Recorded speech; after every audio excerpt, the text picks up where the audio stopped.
الحمد للہ وکفا والصلاة والسلام علی سید الانبیاء معد الجود والعطاء وعلی آلہ وصحبہ وبارک وسلم دائما ابدا اما بعد اعوذ باللہ من الشیطان الرجیم بسم اللہ الرحمن الرحیم ان اللہ وملائکتہ یصلون علی النبی یا ایہا الذین آمنوا صلوا علیہ وسلموا تسلیما اللہم صلی وسلم وبارک علی سیدنا ومولانا ونبینا محمد النبی الامی الکریم وعلی آلہ واصحابہ اجمعین الصلاة والسلام علیک یا سیدی یا رسول اللہ وعلى آلك وأصحابك الصلاة والسلام عليك يا سيدي يا رحمة للعالمين وعلى آلك وأصحابك يا سيدي يا سيدي يا سيدي يا شفيع المذنبين۔ نہایت ہی معزز محترم احباب گرامی قدر، آج ربیع الثانی شیفہ کی 22 تاریخ ہے، یعنی حضرت سیدنا صدیق اکبر رضی اللہ تعالیٰ عنہ کا یوم وصال، اور پاکستان میں رائج انگریزی تاریخ کے مطابق آج 5 فروری ہے، اور ملک بھر میں یوم کشمیر منایا جا رہا ہے۔ اس نام پر ریلیاں نکالی جا رہی ہیں، پروگرامز ترتیب دیے جا رہے ہیں۔ حضرت سیدنا صدیق اکبر رضی اللہ تعالیٰ عنہ کا اسوہ حسنہ اگر ہم اس کا مطالعہ کرتے ہیں تو جب حضرت سیدنا صدیق اکبر رضی اللہ تعالیٰ عنہ نے منصب خلافت سنبھالا تھا، میرے کریم آقا تاجدار ارب و جم شفیع معظم رحمت عالم نے ایام مرض میں ایک لشکر ترتیب دیا تھا حضرت اسامہ بن زید رضی اللہ عنہ کی زیر قیادت، جو ملک شام کی طرف جا رہا تھا۔ جب میرے کریم آقا تاجدار ارب و جم شفیع معظم رحمت عالم کی بیماری انتہائی عروج کو پہنچی ہوئی تھی تو آپ نے یہ لشکر ملک شام کی جانب روانہ کیا تھا۔ ابھی یہ لشکر مدینہ طیبہ کے نواحی بستی جرف میں تھا۔ جرف مسجد نبی سے تقریباً کوئی 10-12 کلومیٹر کے فاصلے پر ایک جگہ کا نام ہے۔ آج تک کل وہ مدینہ طیبہ میں ہی شامل ہے، پہلے وہ مدینہ طیبہ سے باہر ایک بستی ہوا کرتی تھی۔ لشکر ابھی جرف نامی مقام پر تھا تو حضرت عروہ رضی اللہ تعالیٰ فرماتے ہیں کہ ان کی جانب پیغام بھیجا گیا کہ ابھی تم کوچ کرنے میں جلدی نہ کرنا، رسول رحمت کی طبیعت شفا ناساز ہے۔ اور پھر میرے نبی اس جہانی رنگ گبو سے عالم بالا کی جانب تشریف لے گئے، چنانچہ وہ لشکر اسی طرح واپس آ گیا، وہ آگے نہ بڑھ سکا۔ جب حضرت سیدنا صدیق اکبر رضی اللہ تعالیٰ عنہ منصب خلافت پر متمکن ہوئے تو حضرت اسامہ بن زید جو اس لشکر کے سپہ سالار تھے، جن کی قیادت میں یہ لشکر جا رہا تھا، انہوں نے بارگاہ اقدس میں بارگاہ صدیقی میں عرض کیا، اے ابو بکر صدیق رضی اللہ تعالیٰ عنہ، مدینہ طیبہ میں بغاوت جیسا ماحول ہے، ارد گرد کے بعض قبائل مرتد ہو چکے ہیں، حضور کے دنیا سے تشریف لے جانے کے بعد حالت غیر ہے۔ اسی طرح دیگر صحابہ اکرام بھی حضرت صدیق اکبر کے پاس ہے، جن میں فاروق اعظم بھی تھے۔ انہوں نے بھی یہی مشورہ دیا کہ اب اس لشکر کو روانہ نہ کیا جائے، کیونکہ اگر یہ مجاہدوں کا لشکر مدینہ طیبہ سے باہر نکل گیا، نوجوان فوجی چلے گئے، پھر ایسی صورت میں نقصان کا اندیشہ ہے، خدا نخواستہ ارد گرد کے قبائل مدینہ طیبہ پہ حملہ آور نہ ہو جائیں، یہودی مشرکین کے ساتھ مل کر مدینہ طیبہ پہ حملہ نہ کر دیں۔ مدینہ طیبہ میں بھی پوری طرح امن نہیں ہے، انصار اور مہاجرین میں تھوڑی سی چپکلش سی ہے، ڈر ہے کہ کہیں مدینہ طیبہ کو معاذ اللہ تعالیٰ نقصان نہ پہنچ جائے، اس لیے اس لشکر کو آنے والے خطرات کے لیے روک لیا جائے، تو اگر کسی جانب سے کوئی خطرہ ہو تو یہ لشکر اس خطرے کا مقابلہ کرے گا۔ حضرت سیدنا صدیق اکبر رضی اللہ تعالیٰ نے جواباً ارشاد فرمایا، مجھے قسم اس اللہ کی جس کے قبضہ قدرت میں میری جان ہے، اگر مجھے یہ خدشہ ہو جائے کہ اس لشکر کے چلے جانے کے بعد مدینہ طیبہ معاذ اللہ تعالیٰ اجڑ جائے گا، میرے جسم کو بھی کتے نوچیں گے، اور معزز خواتین کا نام لے کر کہا ان کے ٹانگوں کو بھی کتے گھسیٹیں گے، اگر یہ بھی خطرہ مجھے ہو تو اللہ کی قسم میں لشکر کو پھر بھی روکوں گا، پھر بھی ضرور روانہ کروں گا کہ میرے نبی روانہ فرما چکے ہیں۔ لشکر میں روکوں گا نہیں، لشکر جائے گا۔ جب تک ایمان والا جہاد کرتا ہے اللہ اس کو عزت عطا فرماتا ہے، جب جہاد سے منہ موڑ لیتا ہے تو معاذ اللہ تعالیٰ سماذ اللہ تعالیٰ ذلت و رسوائی اس کا مقدر ہو جاتی ہے۔ رب کائنات جل مجد کریم نے ایمان والوں کو پھر یہ شان عطا فرمائی کہ وہ لشکر جو حضرت اسامہ بن زید کی زیر قیادت ملک شام کی جانب روانہ ہوا تھا، وہ بھی فاتح ہو کے لوٹا، اور مدینہ طیبہ کی طرف کسی نے میلی آنکھ اٹھا کر بھی نہیں دیکھا۔ اللہ نے حفاظت فرمائی کہ اللہ رب العزت جل وعلا کے ایک وعدہ ہے، وَلَا تَهِنُوا وَلَا تَحْزَنُوا وَأَنْتُمُ الْأَعْلَوْنَ إِن كُنتُم مُؤْمِنِينَ۔ نہ سستی دکھاؤ، نہ بزدلی دکھاؤ، عقیدے میں پختگی رکھو، میں اللہ وعدہ کرتا ہوں انتم الاعلون، کامیاب تم ہی ہوگے، میں تمہیں کامیاب کروں گا۔ صرف اتنی سی شرط ہے کہ اپنے عقیدے میں پختگی رکھو، ان کنتم مومنین، اگر تم ایمان والے ہوئے تو میں اللہ وعدہ کرتا ہوں تم کامیاب ہوگے۔ آپ قبل عزیز سن چکے ہیں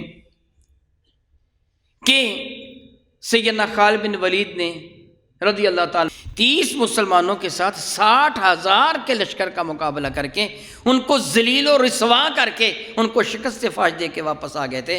ایمان والے ایسے تھے۔ کشمیر کے ساتھ ہم اظہار یکجہتی کرتے ہیں۔ لفظ یکجہت فارسی زبان کا لفظ ہے، یک ایک کو کہتے ہیں، جہت طرف کو کہتے ہیں۔ ایک ہی طرف روانہ ہونے والے دو بندے وہ یکجہت ہوتے ہیں۔ اظہار یکجہتی کا یہ معنی ہوتا ہے کہ جو تکلیف تمہیں ہے وہ تکلیف ہمیں بھی ہے، جس راہ پہ تم چل رہے ہو اسی راہ کے ہم بھی راہی ہیں، جو مقاصد تمہارے ہیں وہی مقاصد ہمارے ہیں۔ افسوس، صد افسوس، یہ ہمارا زبانی دعویٰ ہے، حقیقت پہ نہیں ہے۔ میرے نبی صلی اللہ علیہ وسلم نے کبھی ارشاد گرامی قدر فرمایا تھا، وہ بندہ مسلمان نہیں ہے، لیسا بمؤمنین، لیسا بمؤمنین، 3 مرتبہ فرمایا تھا، ایمان والا نہیں ہے، وہ ایمان والا نہیں ہے، وہ ایمان والا نہیں ہے۔ تو بارگاہ اقدس میں عرض کیا گیا تھا، یا رسول اللہ، یہ کون بدبخت ہے جس کے لیے زبان رسالت مآب سے 3 مرتبہ ایمان والا نہیں ہے کہ الفاظ نکلیں؟ ایک مرتبہ میرے نبی کہتے ایمان والا نہیں تو ایمان والا، 3 مرتبہ فرماتے ہو ایمان والا نہیں، ایمان والا نہیں ہے۔ پوچھا گیا یا رسول اللہ کون؟ میرے نبی فرمانے لگے جس کا ہمسایہ بھوکا ہو وہ خود پیٹ بھر کے سوئے، وہ ایمان والا نہیں ہے۔ کشمیر پاکستان کا ہمسایہ ہے، وہ پاکستانی ارباب اختیار، تم عیاشیاں کرتے ہو، بدمعاشیاں کرتے ہو، اور کشمیر میں خواتین کی عزتیں لوٹی جا رہی ہیں، پھر ہم ایمان والے کہلوا سکتے ہیں؟ یاد رکھیے، مملکت عزیز پاکستان پر سب سے پہلے فرض عائد ہوتا ہے جہاد کا کشمیریوں کے لیے۔ سورہ نساء آیہ بارکہ نمبر 75 ہے، میں اس کا ترجمہ آپ کو سناتا ہوں۔ رب کائنات نے میرے نبی سے فرمایا تھا، جب اہل مکہ نے میرے قریب آقا رسول عربی شفیع معظم رحمت کی ہجرت کے بعد مکہ مکرمہ کے مسلمانوں پر عرصہ حیات تنگ کر دیا تھا، پہلے مسلمانوں پر جہاد فرض نہیں تھا لیکن اب فرض ہو چکا تھا۔ جب جہاد فرض ہو گیا پھر اللہ تعالیٰ کے ارشاد گرامی قدر کیا ہے سنیے، میرا اللہ فرماتا ہے جل وعلا، وَمَا لَكُمْ لَا تُقَاتِلُونَ فِي سَبِيلِ اللَّهِ، وَمَا لَكُمْ، تمہیں کیا ہو گیا ہے کہ لا تقاتلون فی سبیل اللہ، تم اللہ کی راہ میں کیوں قتال و جہاد نہیں کرو، کیوں لڑائی نہیں کرو گے؟ تمہیں کیا ہو گیا ہے؟ کیا تمہارے پاس عذر ہے؟ کیا بہانہ ہے لڑائی نہ کرنے کا اللہ کی راہ میں؟ والمستضعفین من الرجال والنساء، اور وہ کمزور مرد اور عورتیں جو مکہ مکرمہ کے اندر کافروں کے ظلم و ستم کا نشانہ بن رہے ہیں، ان کے پاس طاقت نہیں ہے، ان کا مقابلہ نہیں کر سکتے۔ مالی اعتبار سے، قوت کے اعتبار سے وہ کمزور ہیں، مرد اور خواتین، والولدان الذین، اور وہ چھوٹے چھوٹے بچے جو یوں عرض کرتے ہیں ربنا اخرجنا من هذه القرية الظالم، مولا ہمیں اس قریہ سے نجات عطا فرما دے، ظالم اہلہا، مولا تعالیٰ جس کے رہنے والے ظالم ہیں ہمیں اس بستی سے نجات عطا فرما دیں۔ میرے اللہ نے میرے نبی کی جانب سایہ بارکہ کی وحی فرمائی جبریل کے ذریعے، جا کے میرے محبوب کو بتا دو یا رسول اللہ، مکہ مکرمہ کے وہ لوگ جن پہ ظلم و ستم کے پہاڑ توڑے جا رہے ہیں، وہ مجھے اللہ کی حضور عرض کر رہے ہیں مولا تعالیٰ ہمیں اس بستی سے نجات عطا فرما دے، ان کے ظلم سے ہمیں بچا دے، مولا ہم کمزور ہیں، ناتوان ہیں، عورتیں بھی دعا کر رہی ہیں، مرد بھی دعا کر رہے ہیں، اور بچے بھی وہ یہ کہہ رہے ہیں وَجَعَلْ لَنَا مِن لَّدُنْكَ وَلِيًّا، مولا ہمیں کوئی والی وارث عطا فرما دے، کوئی ہمارا بھی پرسان حال ہو، کوئی ہماری حالت کو بھی دیکھے، کسی کے دل میں ہمارا بھی درد ہو، کوئی ہمارے دکھ کوئی بھی محسوس کرے، وَجَعَلْ لَنَا مِن لَّدُنْكَ نَصِيرًا، مولا ہمیں کوئی مددگار و معاون عطا فرما دے جو ہماری مدد کرے۔ اے محبوب مکرم علیہ الصلوۃ والسلام، اب تم ان کی مدد کرو گے، اب مجاہدوں کو کہو جہاد کریں، تم کیوں لڑائی نہیں کرو گے؟ لڑائی کرنا تم پر فرض ہو گیا ہے جب تمہارے ہمسائے ملک میں مسلمانوں پہ ظلم و ستم ہو رہا ہے۔ مدینہ طیبہ والوں کو فرمایا گیا کہ اب تم مکہ مکرمہ پہ حملہ کرو، اور اللہ تعالیٰ نے ایک احساس دلایا الذین آمنوا یقاتلون فی سبیل اللہ، اس پہ شک نہیں، ایمان والو تم لڑائی کرو گے، جہاد کرو گے، پھر کیا ہوگا؟ تم اللہ کی رضا کی خاطر جہاد کرو گے۔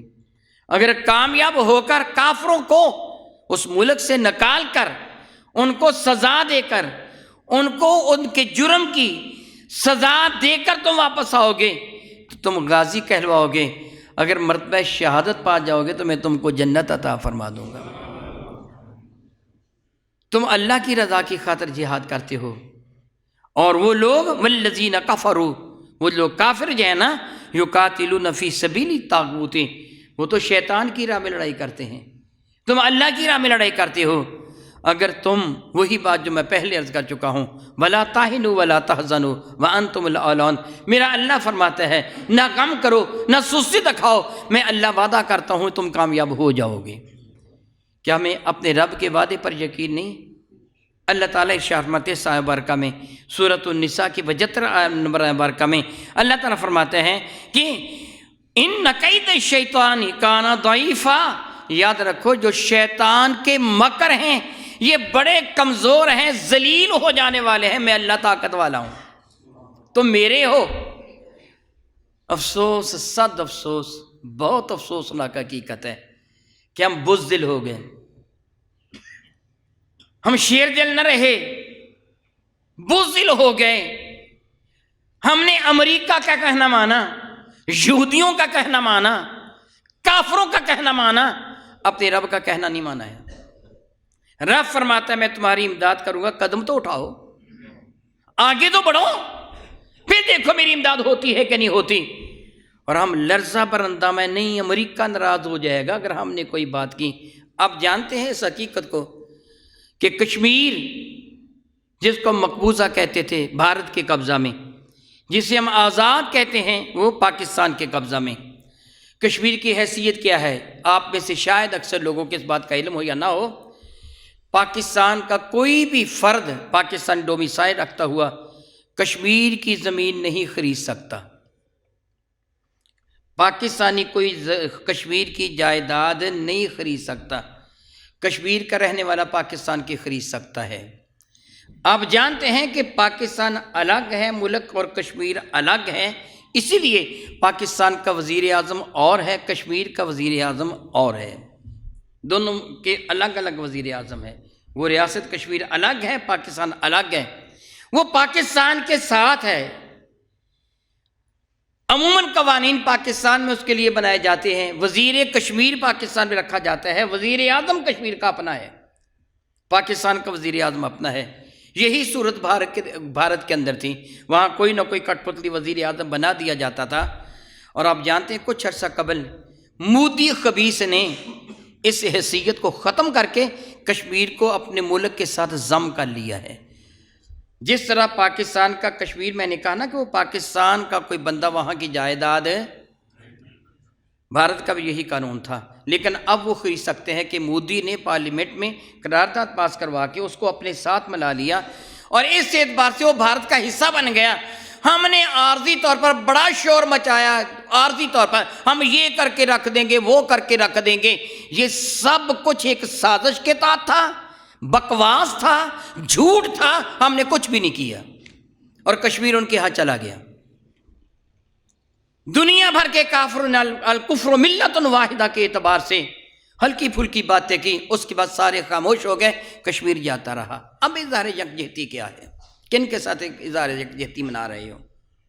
کن کو؟ وہ کشمیر اہل کشمیر اپنا دکھنا سنائیں گے۔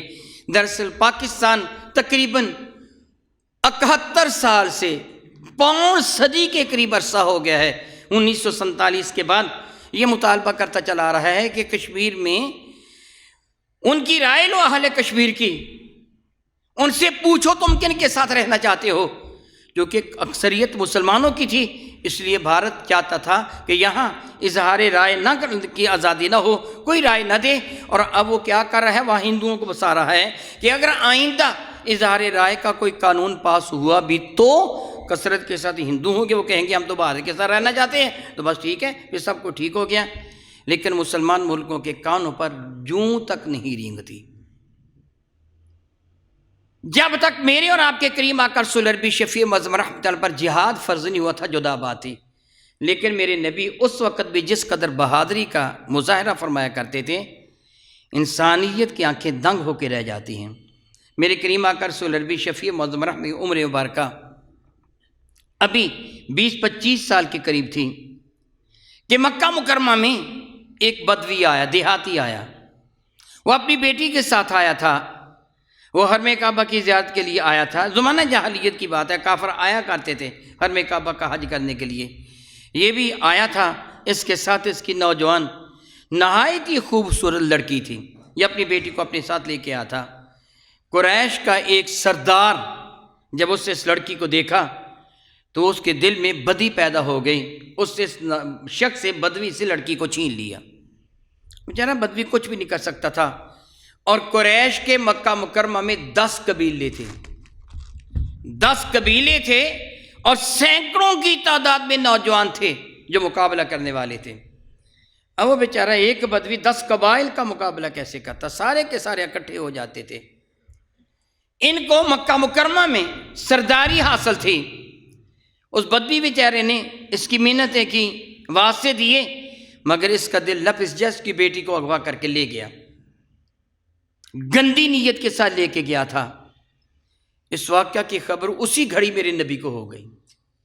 ابھی حضور نے اعلان نبوت فرمایا، عمر مبارکہ 20 سے 25 سال کے درمیان ہے، رسول رحمت نے اپنے ہم عمر لڑکے 20-25 سال کے لڑکے جو قریش کے مختلف سرداروں سے قبائل سے تعلق رکھتے تھے، ان کو صحن حرم میں جمع کیا، ان کو جمع کر کے فرمانے لگے، دیکھو دور دراز سے لوگ حرم کعبہ کی زیارت کے لیے آتے ہیں، ایک غریب بدوی دیہاتی خانہ بدوش اپنی بیٹی کو لے کر حرم کعبہ کی زیارت کے لیے آیا، اس کے ساتھ زیادتی ہوئی، ہم یہ زیادتی نہیں ہونے دیں گے، میرے ساتھ وعدہ کرو، ہم ہر مظلوم کی مدد کریں گے، خواہ اس کا تعلق کسی بھی قبیلے کے ساتھ ہو، ہر ظالم کا مقابلہ کریں گے، خواہ اس کا تعلق کسی بھی قبیلے کے ساتھ ہو۔ نوجوان تھے، میرے قریب نے جو گفتگو ان کے سامنے فرمائی، اس پر سب نے کہا جی ہم تمہارا ساتھ دینے کو تیار ہیں۔ میرے نبی نے فرمایا کہ حرم کعبہ کے پردے کو پکڑ کر سارے وعدہ کرو، کوئی بے وفائی نہیں کرے گا۔ وعدہ ہو گیا۔ پھر حجر اسود کو آب زمزم سے دھویا گیا، میرے نبی نے فرمایا سارے پانی پیو، وعدہ پختہ کرو، سب نے وعدہ کر لیا۔ اب میرے نبی قیادت فرما رہے تھے، ننگی تلواریں ہاتھوں میں ہیں، نیزے ہیں، وہ شخص کے گھر کا محاصرہ کر لیا جو قریشی سردار تھا، دروازہ کھٹکھٹایا، وہ باہر نکلا، دیکھا تو باہر بندے کھڑے ہیں اور ہاتھوں میں تلواریں اور نیزے ہیں۔ میرے نبی نے فرمایا وہ لڑکی جو تو نے ابھی اغوا کی ہے واپس کر۔ پہلے تو اسے سمجھانے کی کوشش کی کہ دیکھو وہ ایک دیہاتی ہے، بدوی ہے، اس کا تو کوئی بھی نہیں ہے، اور میں تمہارا ہم قوم ہوں، قریش کا سردار ہوں، تو میرے خلاف آ گئے ہوں؟ تو میرے نبی نے صاف صاف بتایا کہ ان باتوں کو رہنے دے، جس کا کوئی بھی نہیں، ہم جو ہیں ہم اس ظالم کو پکڑیں گے جس سے کسی پر ظلم کیا، جلدی کا لڑکی واپس کر۔ اور باقی ساتھی بھی موجود تھے، ننگی تلواریں لیے کھڑے تھے، اور فرمایا کہ میں اللہ کی قسم اٹھا کے کہتا ہوں اگر تو لڑکی کو واپس نہیں کرے گا ہم تیرے گھر پہ حملہ کر کے ٹکڑے ٹکڑے کر دیں گے تجھے، جلدی لڑکی واپس کر۔ اس نے کہا کہ مجھے ایک رات کی مہلت دیجیے، آج رات میرے پاس رہنے دیجیے، کل واپس کر دوں گا۔ فرمایا نہیں، رات نہیں، اسی گھڑی واپس کر، ابھی واپس کر۔ اگر تو گھر جا کے تھوڑی دیر بھی کرے گا ہم برداشت نہیں کریں گے، تیرے گھر میں داخل ہو جائیں گے، ابھی واپس کر۔ اسی وقت لڑکی اس سے لے کر بدوی کو عطا فرما دی۔ ابھی اعلان نبوت بھی نہیں فرمایا تھا، اور اعلان نبوت کے بعد جب کفار مکہ میرے نبی کے شدید مخالف تھے، ابو جہل لعین ان کی قیادت کرتا تھا۔ وہ کون سی گستاخی ہے جو ابو جہل میرے ساتھ نہیں کرتا تھا، میرے نبی کے ساتھ نہیں کرتا تھا؟ بدبخت ترین شخص تھا ابو جہل، اس کا اصل نام عمر بن حشام تھا۔ ابو جہل مجھ سے کہتے کہ میرے نبی اسے ابو جہل فرماتے تھے، یہ جاہلوں کا باپ ہے، گنڈا قسم کا آدمی تھا، اور اہل مکہ نے اس کو اپنا سردار بنا رکھا تھا۔ ان کے نزدیک بڑا فہم و شعور والا تھا، 18 برس کی عمر میں دار و ندوہ کا ممبر بنا لیا گیا تھا۔ عام لوگوں کو 40 سال کی عمر میں بنایا جاتا تھا، اسے 18 برس کی عمر میں بنا لیا گیا تھا۔ گنڈا قسم کا آدمی تھا، دنیاوی اعتبار سے بڑا چالاک اور ہوشیار تھا۔ ایک شخص آیا، کسی ملک سے، کسی علاقہ سے آیا، اس کے پاس اونٹ تھا، یہ اونٹ بیچنا چاہتا تھا۔ اونٹ خوبصورت تھا، اچھا تھا، قوی تھا۔ ابو جہل نے خرید لیا، خرید کے گھر لے گیا۔ اب وہ غریب کہنے لگا کہ مجھے اس کی رقم ادا کرو۔ ابو جہل نے جھڑک دیا، دفع جا، کوئی رقم شکم نہیں ہے، اونٹ میرا ہے۔ وہ بیچارہ لوگوں کے سامنے اپنی فریاد کرنے لگا کہ مجھے اونٹ کی قیمت لے دو۔ تو جس بھی مکہ مکرمہ کے فرض سے وہ ملا، اس نے بتایا کہ عمر بن حشام نے میرا اونٹ خریدا مگر اس کی رقم ادا نہیں کر رہا، میرا ساتھ دو۔ ہر کسی نے کہا کوئی اس کے ساتھ بات نہیں کر سکتا، اور خبردار اونٹ دے کر اگر تیری جان بچتی ہے تو بچا لے، اگر اس سے الجھے گا تو لینے کے دینے پڑیں گے، کوئی تجھے نہیں چھڑائے گا۔ وہ مکہ کا سردار ہے اور سارے لوگ اس کا حکم مانتے ہیں، اگر انہوں نے حکم دیا تو وہ لوگ تیرا تیا پانچا کر کے چھوڑیں گے، تجھے قتل کر دیں گے، ٹکڑے ٹکڑے کر دیں گے۔ یہ آدمی بیچارہ ڈر گیا، صحن حرم میں آیا کہ شاید وہاں کوئی میری بات سن لے، فریاد رسی کرے۔ حرم کعبہ کے صحن میں صنادید مکہ بیٹھے تھے، اور یہ واقعہ جو میں آپ کو سنا رہا ہوں نا، یہ سیرت ابن حشام میں ہے، علامہ ابن حشام نے اس کو نقل کیا ہے۔ وہ صحن حرم میں آیا، وہاں صنادید مکہ بیٹھے تھے، ان کے سامنے آ کر وہ رویا، کہنے لگا کہ میرا اونٹ ہے جو عمر بن حشام قبیلہ بنو مخزوم کا سردار، اس سے مجھ سے خریدا، اور اب وہ رقم ادا کرنے سے انکار کر رہا ہے۔ میں حرم کعبہ میں کھڑا ہو کر دعائی دیتا ہوں، کوئی میری مدد کرو، غریب آدمی ہوں، میرا اونٹ جاتا رہا۔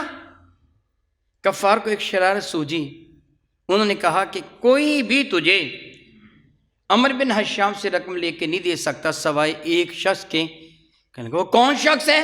کہنے لگے وہ محمد ہے صلی اللہ علیہ وسلم، وہ رقم لے دے گا، باقی کوئی بھی رقم لے کے نہیں دے سکتا۔ اس نے کہا مجھے اس کا پتہ بتا دو، اس کے یہاں چلا جاتا ہوں۔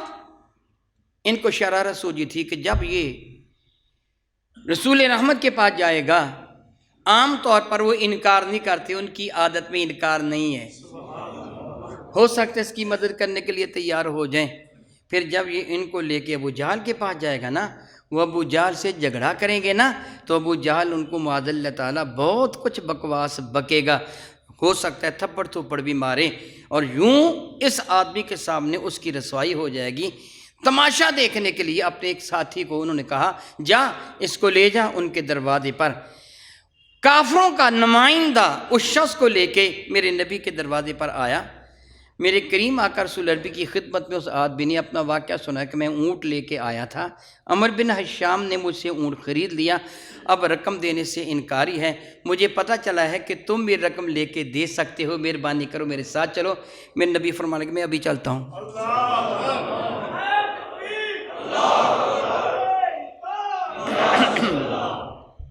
میرے نبی اس کے ساتھ چل پڑے۔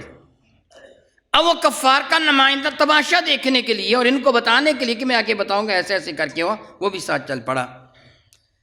اب کفار کے نمائندے نے آ کر کفار کو جو کچھ بتایا وہ یوں تھا، علامہ ابن حشام نقل فرماتے ہیں، اس نے بتایا کہ میں اس اجنبی شخص کو ساتھ لے کر میں محمد کریم صلی اللہ علیہ وسلم کے دروازے پر پہنچا، دروازہ کھٹکھٹایا، وہ باہر نکلے اور انہوں نے کہا کہ میں تیرے ساتھ جاتا ہوں۔ چنانچہ وہ اسی وقت چلے اور ابو جہل کے دروازے پر آ گئے۔ ابو جہل کے دروازے پر آ کر اتنی زور سے دروازہ کھٹکھٹایا کہ آج تک اتنے زور سے دروازہ کبھی کسی نے نہیں کھٹکھٹایا تھا۔ بہت زور سے دروازہ کھٹکھٹایا۔ یہ سردار مکہ تھا، اگر کوئی دروازہ کھٹکھٹاتا تو بڑے آہستہ سے انداز میں دروازہ کھٹکھٹاتا تھا کہ سردار مکہ کا دروازہ ہے وہ ناراض نہ ہو جائے۔ ابو جہل نے سنا تو غصہ میں بھر گیا، وہ میرا دروازہ اتنی زور سے کون کھٹکھٹا رہا ہے، یہ کون ہے؟ وہ تیزی کے ساتھ اٹھا اور دروازے کے قریب آ کے، بند دروازہ تھا، اندر سے بلند آواز سے پکار کہا من انت، وہ تو کون ہے دروازہ کھٹکھٹانے والا؟ جب اس سے یہ کہا نا من انت تو کون ہے، تو جواباً میرے نبی نے فرمایا انا محمد فاخرج الیہ، بہت قوت کے ساتھ، زور کے ساتھ، روبدار آواز میں فرمایا میں محمد ہوں جو تیرے دروازے پر کھڑا ہوں، فاخرج الیہ، یہ جملہ قابل غور ہے، فاخرج جلدی باہر نکل، الیہ میرے حضور آ، میرے پاس ہے، جلدی باہر نکل۔